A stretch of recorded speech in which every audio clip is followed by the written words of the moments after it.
My dear students, तो loss spring के part 3 में हमने जहाँ पर टेक्स्ट को छोड़ा था वहीं से आज स्टार्ट करते हैं और आज इस टेक्स्ट को पूरा करते हैं। तो जहाँ हमने छोड़ा था वो ये था कि फ़िरोज़ाबाद के जो लोग हैं उन लोगों के अंदर माइंड नंबिंग टॉयल करने की वजह से, माइंड नंबिंग टॉयल का मतलब होता है आपकी चेतना को शून्य कर देने वाली कड़ी मेहनत, यानी ये वो वर्क होता है जिसमें आप सपने देखने की काबिलियत खो देते हो। तो फ़िरोज़ाबाद के जो लोग हैं, चूड़ी बनाने वाले जो लोग हैं, सालों के माइंड नंबिंग टॉयल की वजह से जो है सपने देखने की काबिलियत खो चुके हैं, और जो सपने ही नहीं देख सकता कुछ हट करके वो परिवर्तन क्या खाक लाएगा।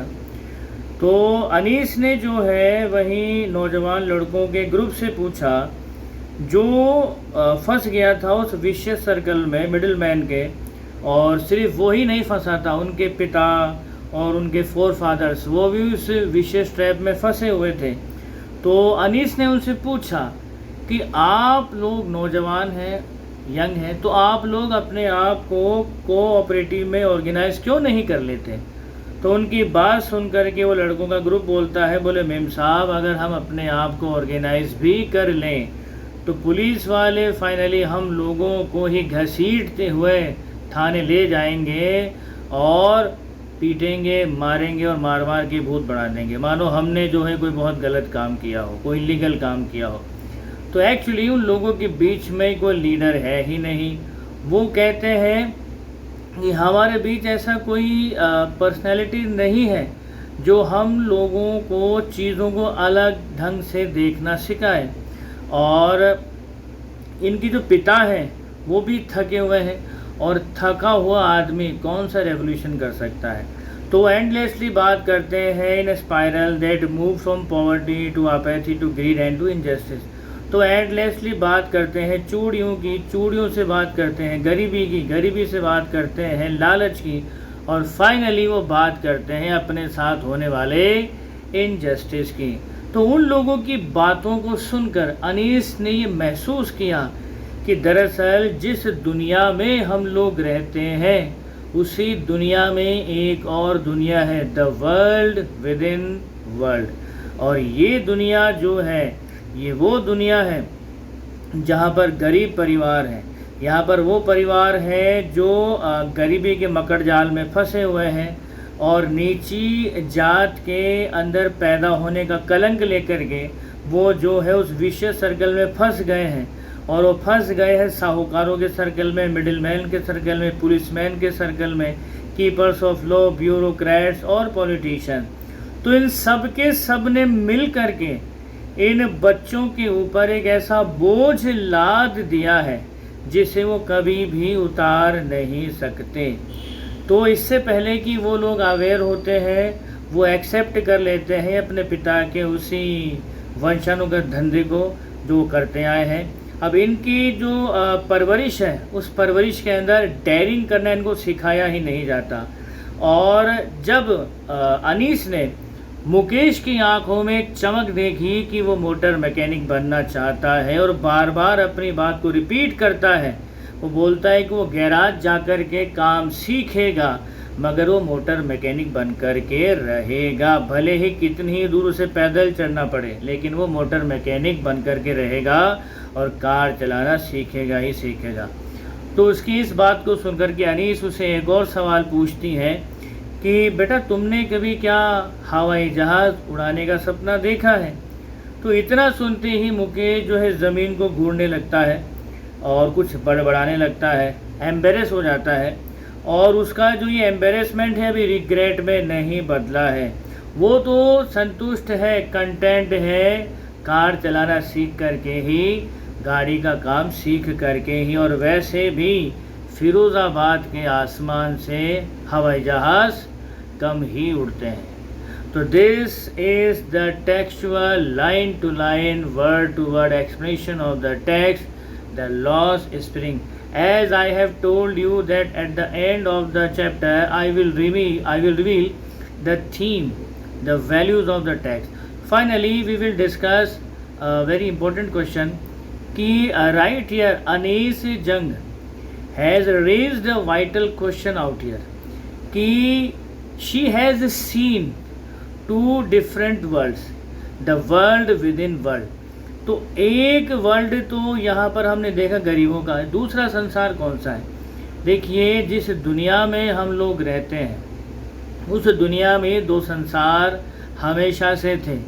एक संसार तो जो है वो है शासक का और दूसरा है शोषित का।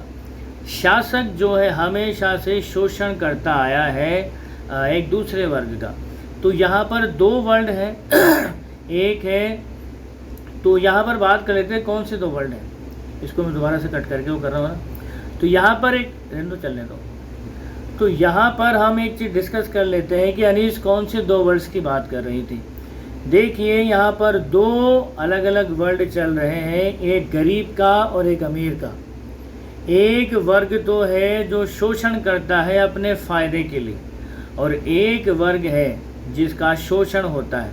अब जिसका शोषण हो रहा है उसके पास इतनी अवेयरनेस नहीं है, इतनी जानकारी नहीं है, इतना साहस नहीं है कि वो अपने अगेंस्ट चल रहे इस शोषण को बंद कर सके, उसके अगेंस्ट में आवाज़ उठा सके, because there is not a single whistle blower out there.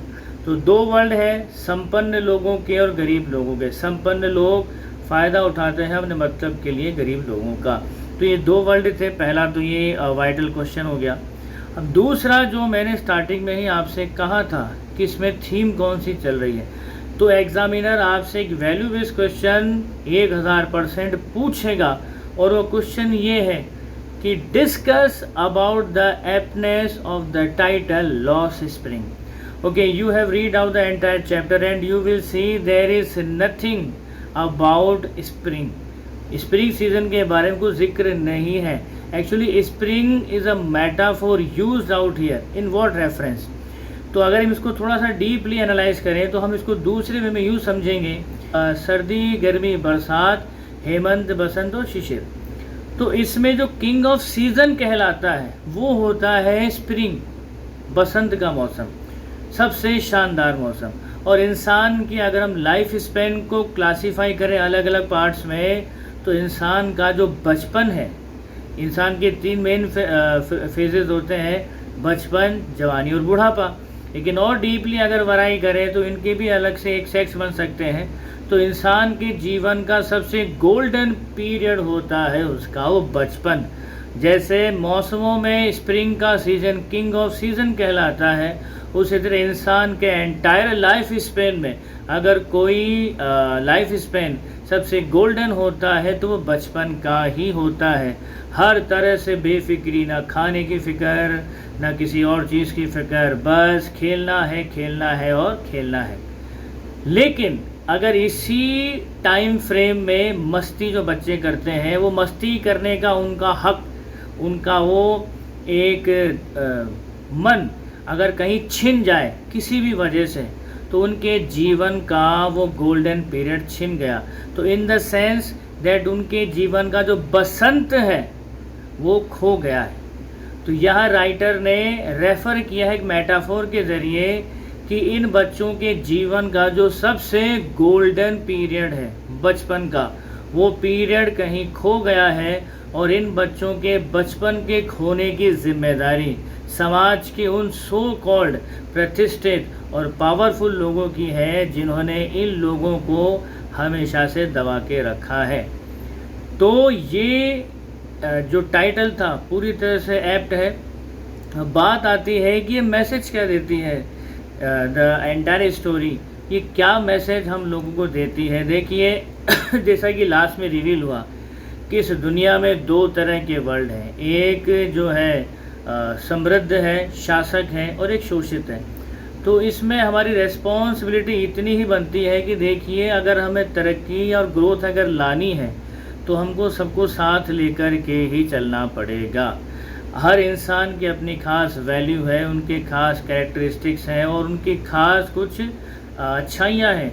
तो ये इन सब अच्छाइयों का इस्तेमाल करके हम एक ऐसे मजबूत राष्ट्र का निर्माण कर सकते हैं जो शायद एक ऐसा माहौल बना दे सभी के लिए जिसमें हम लोग ये कह सकते हैं कि we are the next super power of the world. तो कहानी बड़ी आसान शब्दों में भाषा में कही गई है, लेकिन हम लोगों को अंदर तक मूव करती है।